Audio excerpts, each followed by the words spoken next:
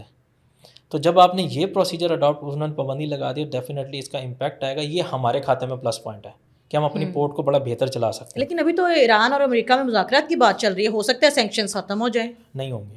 اچھا.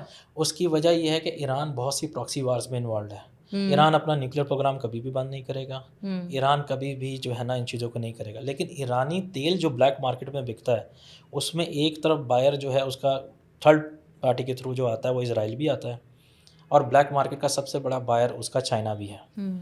تو اس طرح تو وہ چلے گا، لیکن جو ہے نا مذاکرات بہت مشکل ہے. سر میں جاننا یہ چاہوں گی کہ ابھی تذکرہ ہو رہا ہے سیکیورٹی کا بہت بڑا ایشو ہے، تھریٹ ہے، جو کہ بلوچستان کے ریجن میں خاص طور پہ ہے، اور ظاہر ہے کہ گوادر وہیں پہ ہے، تو چائنا کو اس پہ کنسرن ہے.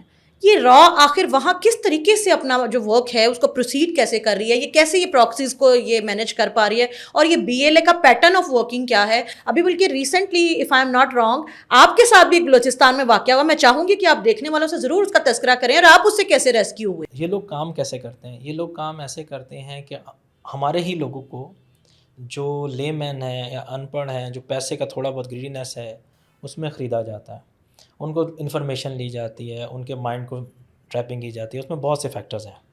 کلبھوشن یادو ان میں سے ایک تھا. جب انہوں نے ہم نے اسے ہماری ایجنسیز نے ملک کی جو ہے ان پہ ایکشن کیا. ایکس نیول کا تھا، وہ نیوی سے تعلق رکھتا تھا، اور بعد میں وہ جو ہے نا پتہ لگا کہ جی وہ را کا ایجنٹ اور پوری کی پوری وہ نیٹ ورک چلا رہا. اس طرح کے بہت سے نیٹ ورک کام کر رہے ہیں. جو میرا انسیڈنٹ تھا ایکچولی مجھے وہاں پہ بلایا گیا تھا ایک کاروباری ڈیل کے حوالے سے، اور مجھے وہاں سے پکڑ کے انہوں نے ایک گاؤں کے اندر قید کر دیا. تو کس نے آپ کو کڈنیپ کیا تھا؟ Who was involved in your kidnapping in Balochistan? Actually وہاں جب میں پہنچا تو وہ لوگ ایک اسمگلر گروپ تھے. اچھا. There was some one behind that one. وہ شخص سامنے نہیں آئے، لیکن ان کا جو مین کنسرن تھا کہ آپ ہمارے ساتھ کام کریں، آپ ہمارے ساتھ چلیں. ہم یہ جانتے ہیں کہ جو ہے نا آپ سی پیک کو بڑا ڈیپلی اسٹڈی کر رہے ہیں، ان روٹس کو، ان راستوں کو، اولڈ ٹریڈیشنل روٹس کو آپ بڑا ایکٹیولی کام کر رہے ہیں، تو آپ ہمارے ساتھ کام کریں. کس طرح کا کام؟ یعنی کام اس طرح کہ جی ہم اگر مال اسمگل کرنا چاہتے ہیں، 2 نمبر مال نکالنا چاہتے ہیں، تو آپ اس کو مینیج کریں. نام آپ کا ہوگا، مال ہمارا ہوگا. فرسٹ اچھا، اسمگلنگ. آپ کو اسمگلنگ کی آفر کی گئی؟ اسمگلنگ کی آفر کی گئی. دوسری ان لوگوں نے جو آفر کی کہ جو ہے نا کہ یار اگر ہمیں کوئی انفارمیشن چاہیے تو آپ ہمیں وہ دیں گے. خیر میں کوئی 10-15 دن تو ان کے پاس رہا بڑے آرام سے، جو ان کی بادشاہ سنتا رہا. پھر مجھے اللہ والوں ایک موقع مل گیا وہاں سے اللہ کی طرف سے بھاگنے کا. اچھا. جب مجھے یعنی آپ کو کسی نے ریسکیو نہیں کیا، آپ نے خود اسکیپ لیا؟ وہاں سے جو انیشیل اسکیپ تھا، جو فرسٹ 10 کلومیٹر تھے، وہ میں نے خود بھاگے ہیں وہاں سے. اچھا. وہاں سے جب میں بھاگا ہوں تو بھاگنے کے بعد جو پہاڑوں سے میں نے کراس کیا، تو جو فرسٹ میرا پوائنٹ آف جو تھا وہ تھا ایف سی چیک پوسٹ. جب میں ایف سی چیک پوسٹ پہ آیا، میں نے اپنی صورتحال ان کو بتائی، تو اس کے بعد جو ہے نا فورسز نے مجھے اندر لے لیا. اس کے بعد جو ہے نا سسٹم ایکٹیو ہو گیا، اور پھر انہوں نے مجھے باسیف بحفاظت 3 دن کے اندر لاہور پہنچا دیا. اور یہ کون سا اسمگلر گروپ تھا؟ کیا یہ funded by B L A تھا، فنڈیڈ بائی را تھا؟ آپ ان کو جانتے ہیں یا نہیں جانتے ہیں؟ اس کے اوپر میں کوئی کمنٹ نہیں کر سکتا، کیونکہ لاسٹ ٹائم مجھ سے اداروں نے اس پہ انویسٹیگیشن کی تھی، مجھ سے پوچھا گیا تھا کہ کیا ترتیب ہے، تو میں نے وہاں تو بتا دیا تھا. لیکن جو اوور آل اگر دیکھا جائے گا بیک اینڈ پہ کون تھا وہ سامنے نہیں آیا. اگر وہ سامنے آتا تو پھر ڈیفینیٹلی ہم اس کو میں بتانے کی پوزیشن میں تھا. تو یعنی یہ جو نیکسس ہے جو اسمگلنگ کر رہا ہے، آپ کو لگتا ہے یہ کہیں سے یہ جو فائنینشیل انڈیپینڈنس آف ٹیررزم ہے یہ اس لیے بھی کیا جا رہا ہے؟ دیکھیں اسمگلنگ جو ہوتی ہے اس میں 2-3 چیزیں آتی ہیں. اس میں منشیات بھی آتی ہے. منشیات کی اسمگلنگ کو بھی استعمال کیا جاتا ہے، کیونکہ یہ جو بلوچستان سے اوپر کی بیلٹ ہے افغانستان تک کی، یہ پورا کا پورا بہت بڑا کارٹل ہے. یہاں سے پیسہ جنریٹ ہوتا ہے، یہ پیسہ مختلف مقاصد کے لیے استعمال ہوتا ہے، یہی ٹیررسٹ کے پاس جاتا ہے، یہی سب چیزوں میں جاتا ہے. اسی لیے بلوچستان میں انسرجنسی ہے. دوسری بات، بلوچستان میں غربت ہے. آج بھی آپ وہاں پر اگر جائیں تو دور دراز کے علاقوں میں سفر کریں تو چھوٹے چھوٹے گاؤں ہیں، پانی کی قلت ہے وہاں پر، خوراک کی قلت ہے، ہر چیز کی قلت ہے. اور یہ کس کی وجہ سے ہے؟ آپ تو چکے ہماری ایڈمنسٹریشن. اچھا. ہماری نااہلی، جو وہاں کی صوبائی ایڈمنسٹریشن ہے. صوبائی ایڈمنسٹریشن جو ہے ہماری نااہلی ہے. جن علاقوں میں آرمی کا ہولڈ ہے، پاک آرمی نے تھوڑا سا بہتر کنٹرول کیا ہوا ہے، وہاں پہ آپ کو اسکول بھی بہتر ملتے ہیں، وہاں پہ آپ کو جو ہے نا کالجز بھی بہتر ملتے ہیں، ہسپتال بھی مل جاتے ہیں. جہاں پہ دور دراز علاقے ہیں جو 100-150 لوگوں کی کمیونٹی ہے یا ایک گاؤں یا ایک قبیلہ بیٹھا ہے, وہاں پر اکثر آپ کو یہ پرابلم ملے گا. یہ جو ملیٹنسی ہے یا مسنگ پرسن کا یہ بیانیہ ہے, چونکہ آپ ان کے ساتھ ڈائریکٹلی ایک انوالو ہو کے, بلکہ ان کے کہہ لیں کہ شکار ہو کے آئے ہیں, تو ذرا بتائیے گا کہ یہ مسنگ پرسن نو ڈاؤٹ کہ وہ آپ نے جو بتایا کہ لوگوں کو برین واش کر کے لے کے جاتے ہیں, لیکن کیا یہ اتنا ہی بڑا یہ مسئلہ ہے جتنا یہ ہمارے سوشل میڈیا پہ ماہ رنگ بلوچ جیسے لوگ لے کے آتے ہیں, یا اس کو ڈیلیبریٹلی بڑا بنا کے پیش کیا جا رہا ہے؟ اچھا, اس میں بھی اگر آپ کو تھوڑا سا اسٹڈی کریں انٹرنیشنل میڈیا, دیکھیں ہمارے ہاں ایک بڑا اچھا ہے, جو دکھے گا وہی بکے گا. اس میں انڈیا نے پاکستان کو پورٹری کیا کہ وہ یار ایک ٹیررسٹ آرگنائزیشن ہے, ہم نیشن ہے, ہم دنیا میں دہشت گردی پھیلاتے ہیں. پھر اس کے بعد انہوں نے پاکستان میں ایسے گروپس کھڑے کرنا شروع کیے.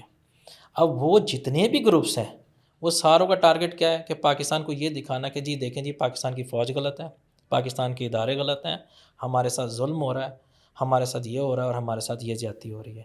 تو ان کی کہیں نہ کہیں کنیکشنز تاریں آپ کو کہیں نہ کہیں جا کے باہر کے ممالک میں ملیں گی.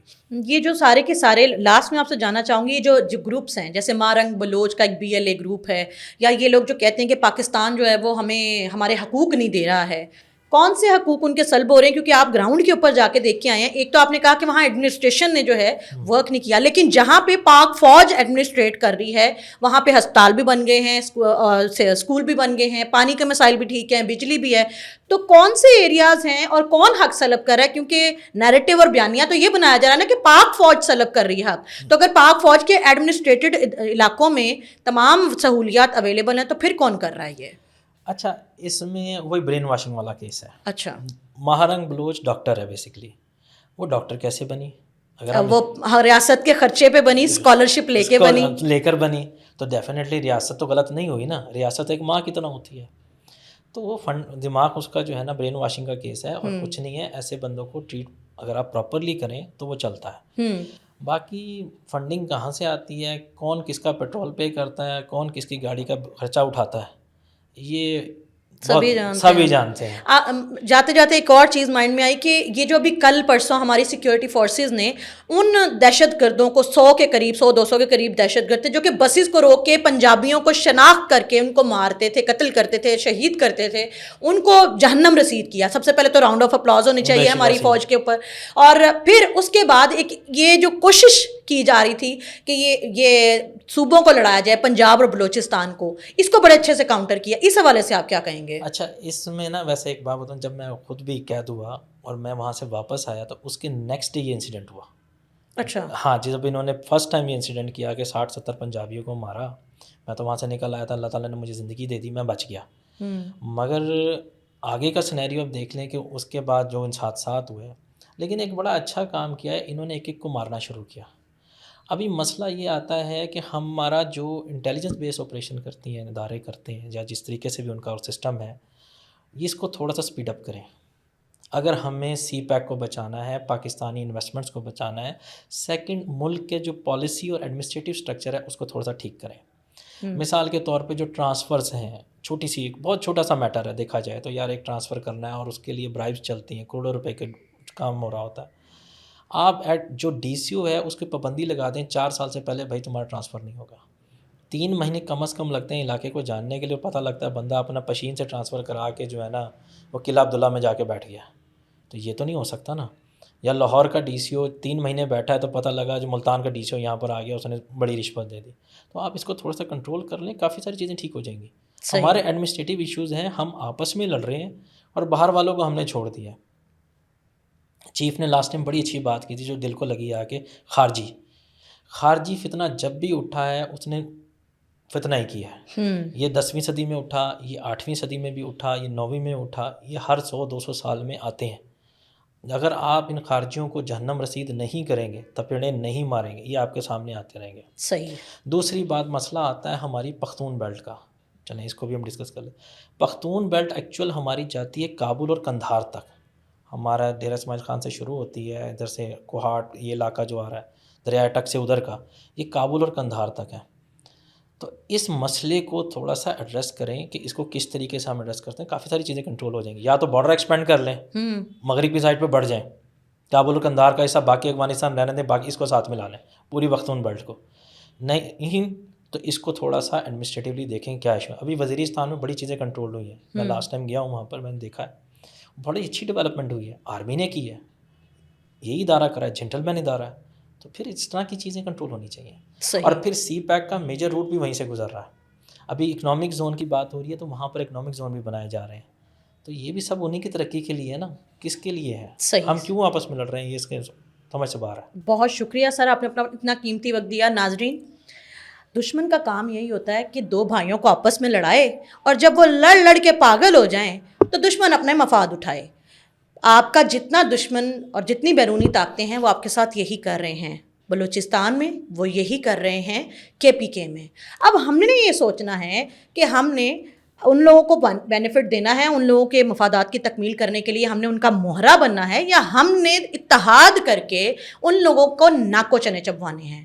ہمارے آرمی چیف کا یہ کہنا ہے کہ خارجیوں کو جہنم رسید کرنے تک ہم اپنا مشن جاری رکھیں گے. تو ہم سب پاکستانیوں کا بھی یہ ملک اتنا ہی ہے, اور ہمارا فرض بنتا ہے کہ ہم اپنی فوج کے ساتھ, اپنے اداروں کے ساتھ کھڑے ہو جائیں, تاکہ یہ جتنی بیرونی طاقتیں جو یہ سمجھتی ہیں کہ خدا نخواستہ وہ پاکستان کو صفائے ہستی سے مٹا دیں گی, ان کا یہ خواب شرمندہ تعبیر نہ ہو سکے. سب سیانے کہتے ہیں یونائٹڈ وی اسٹینڈ, ڈیوائیڈڈ وی فال. آج کے پروگرام سے سعدیہ خالد کو اجازت دیجیے. کمنٹ میں رائے کا اظہار ضرور کیجیے گا. اللہ حافظ.